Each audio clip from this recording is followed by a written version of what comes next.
Salut, je m'appelle Pierre, j'ai 40 ans et j'habite à Berlin. Je voulais devenir un grand homme d'affaires. Alors, j'ai créé mon entreprise quand j'avais 25 ans. Après 3 ans de lutte acharnée, je suis devenu un jeune homme d'affaires riche à Berlin.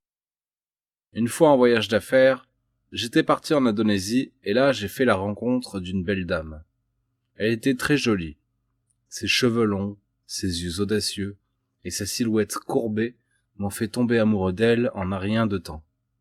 Bien que je fusse timide, je l'ai approchée et nous avons parlé. Je suis resté en Indonésie pendant 6 mois et 3 semaines. Assez de temps pour se connaître et tomber amoureux.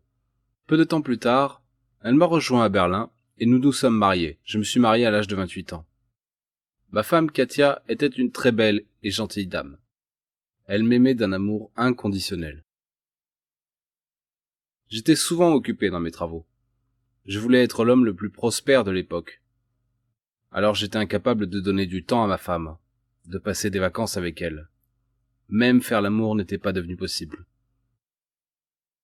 Mais elle ne s'en est jamais plainte. 5 ans de ma vie avec elle ont été entièrement consacrés à mon entreprise. À l'âge de 34 ans, j'ai obtenu un énorme succès. J'étais enfin libéré de la plupart des responsabilités, et maintenant j'avais du temps pour moi, et plus particulièrement pour ma femme. J'ai commencé à passer du temps et à partir en vacances avec elle. Les années passaient, et je voulais un bébé.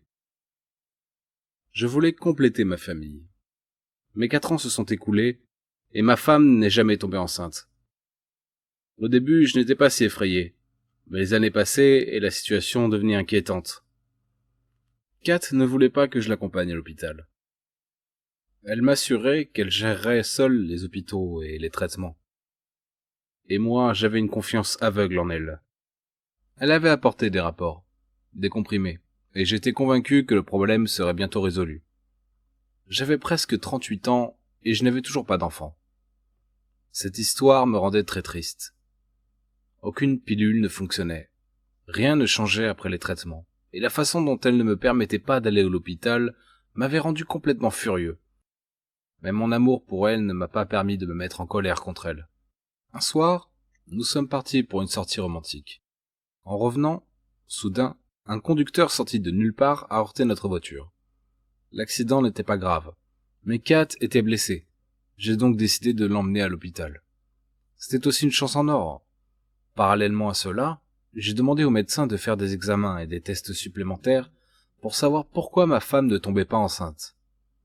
Après avoir attendu 2 heures, le docteur m'a appelé dans son bureau et m'a dit la vérité. J'étais choqué. J'étais complètement dévasté après avoir su que ma femme n'était pas une femme. C'était un homme qui avait subi des chirurgies pour se transformer en femme. Je n'ai pas cru le docteur, mais les tests prouvaient bien la vérité. Je me suis précipité vers sa chambre, mais elle n'était plus là. Le docteur l'avait prévenu qu'il allait tout me dire. Elle m'avait trahi et s'était enfuie. Il m'a fallu 10 ans de ma vie pour découvrir que ma femme était un homme. J'étais perdu. J'ai reçu une lettre chez moi le lendemain. La lettre de Kat. Elle avait écrit sur son comportement efféminé qu'elle a depuis toute petite. Elle avait subi des opérations chirurgicales pour devenir une femme parce qu'elle se sentait plus femme qu'homme. Elle rajouta que ses sentiments pour moi étaient vrais. La seule chose était qu'elle ne pouvait pas être mère. J'étais complètement brisé. Bien qu'elle m'ait menti, je l'aime toujours. Cela fait 2 ans que nous sommes séparés. J'ai du mal à oublier son visage et ses souvenirs. La vérité est que je l'aime toujours, mais je ne sais pas quoi faire. Selon vous, devrais-je l'oublier ou retourner avec elle? Qu'auriez-vous fait si vous étiez à ma place? Donnez-moi vos avis dans les commentaires, s'il vous plaît. Merci à tous d'avoir écouté mon histoire.